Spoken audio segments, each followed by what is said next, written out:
Assalamualaikum warahmatullahi wabarakatuh. Perkenalkan, nama saya Trisha Lazarus-Gita dari kelas 12 IPA.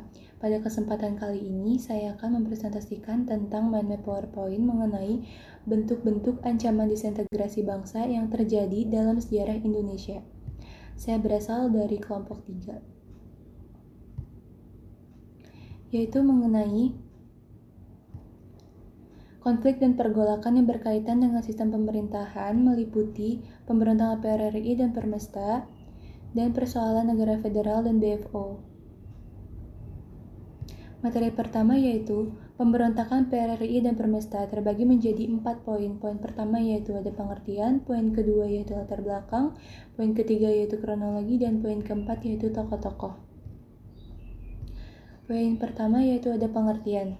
Pemerintahan Revolusioner Republik Indonesia atau biasa disebut PRRI merupakan salah satu gerakan pertentangan antara pemerintah pusat dan pemerintah daerah. PRRI ini dibentuk di Padang, Sumatera Barat pada 10 Februari tahun 1958 dan dideklarasikan oleh Letkol Ahmad Hussein pada 15 Februari tahun 1958 di Bukit Tinggi. Lalu ada Perjuangan Rakyat Semesta atau Permesta, merupakan sebuah gerakan yang memperjuangkan otonomi daerah di Indonesia, di mana gerakan tersebut merupakan aksi protes dari orang-orang Minahasa Sulawesi Utara kepada pemerintahan pusat yang berada di Jakarta. Permesta ini dideklarasikan oleh Letkol Venjes Sumual di Makassar, Sulawesi Selatan pada 2 Maret tahun 1957. Permesta mendukung kelompok PRRI dan pada akhirnya kelompok tersebut bersatu sehingga disebut PRRI atau Permesta. Lalu poin kedua ada latar belakang.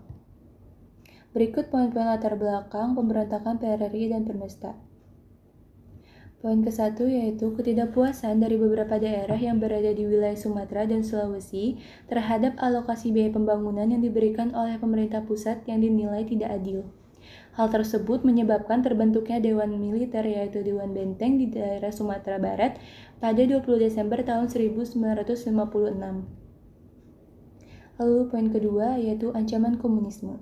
Pada dasarnya, pemerintah pusat mengambil kebijakan yaitu mengampuni Partai Komunis Indonesia atau PKI dan memberikan kesempatan kepada PKI untuk tinggal di Indonesia.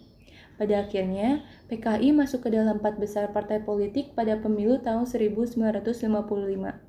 Hal tersebut menimbulkan adanya rasa kekecewaan di daerah tertentu. Lalu poin ketiga, adanya perasaan kecewa kepada para perwira dan prajurit Divisi 9 Benteng yang telah berjuang mempertaruhkan nyawanya bagi kemerdekaan Indonesia.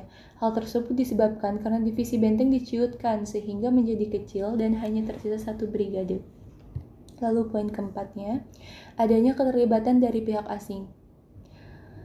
Lalu poin ketiga ada kronologi. Pada 20 Desember tahun 1956, pembentukan Dewan Benteng di Sumatera Barat yang diketuai oleh Ahmad Hussein. Pada 2 Maret tahun 1957, Piagam Perjuangan Semesta Permesta dideklarasikan oleh Letnan Kolonel Venjes Sumual di Makassar, Sulawesi Selatan. Pada 10 Februari tahun 1958, Ahmad Hussein mengeluarkan ultimatum melalui Radio Republik Indonesia RRI Padang. Namun tuntutan tersebut ditolak oleh pemerintah pusat. Pada 15 Februari tahun 1958, PRRI dideklarasikan oleh Ahmad Hussein. Pada 17 Februari tahun 1958, Sulawesi Utara dan Sulawesi Tengah Permesta menyatakan mendukung PRRI. Poin keempat yaitu tokoh-tokoh. Berikut pemimpin dari gerakan PRRI. Dan berikut pemimpin dari gerakan Permesta. Lalu materi kedua yaitu persoalan negara federal dan BFO. Meliputi 4 poin yaitu ada pengertian, latar belakang, kronologi, dan tokoh-tokoh. Poin pertama yaitu ada pengertian. Negara federal. Negara federal adalah sebuah bentuk pemerintahan di mana beberapa negara sebagian bekerja sama untuk membentuk suatu kesatuan yang disebut negara federal. Lalu ada BFO atau Bijeenkomst Federal Overleg, merupakan suatu kumpulan negara ciptaan dari pemerintah kolonial Belanda di Indonesia. Pembentukan BFO ini bisa dikembalikan kepada keinginan Belanda untuk memecah belah persatuan Indonesia. Lalu poin kedua ada latar belakang, yaitu perbedaan keinginan agar bendera merah putih dan lagu Indonesia Raya boleh digunakan atau tidak oleh negara Indonesia Timur. Lalu poin kedua, ada pihak Belanda membentuk pemerintahan federal dengan Hubertus van Mook sebagai kepala pemerintahannya. Lalu poin ketiga, sikap Belanda yang tidak ingin mengakui kedaulatan negara Republik Indonesia, yang padahal Indonesia telah menyatakan merdeka melalui proklamasi tahun 1945. Lalu poin ketiga ada kronologi.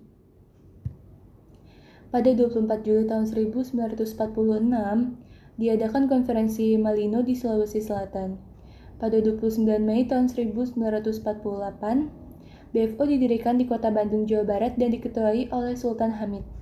Pada Juli tahun 1948, BFO dibelah menjadi dua kubu, yaitu ada kelompok 1 dan kelompok 2. Kelompok 1 ingin melakukan kerjasama dengan Republik Indonesia untuk membentuk negara Indonesia Serikat dan menolak untuk bekerja sama dengan Belanda. Kelompok 1 ini dipelopori oleh RT Jumhana dan RT Adil Puradireja negara Pasundan dan Ida Anak Agung Gede Agung negara Indonesia Timur. Lalu kelompok 2 ingin agar garis kebijakan bekerja sama dengan Belanda tetap dipertahankan oleh BFO. Kelompok 2 ini dipelopori oleh Sultan Hamid II Pontianak dan Dr. Tengku Mansur, Sumatera Timur. Dalam sidang BFO selanjutnya terjadi konfrontasi antara Anak Agung dan Sultan Hamid II. Kemudian Sultan Hamid II diketahui ternyata bekerja sama dengan Aparat Westerling untuk mempersiapkan pemberontakan terhadap pemerintah Republik Indonesia Serikat. Poin keempat yaitu ada tokoh-tokoh dari persoalan negara federal dan BFO, yaitu ada Sultan Hamid II, ada Hubertus van Mook, ada Mr. Dr. Ida Anak Agung Gede Agung, lalu ada Dr. Tengku Mansur, dan RT Adil Puradireja. Sekian presentasi yang dapat saya sampaikan, kurang lebih mohon maaf.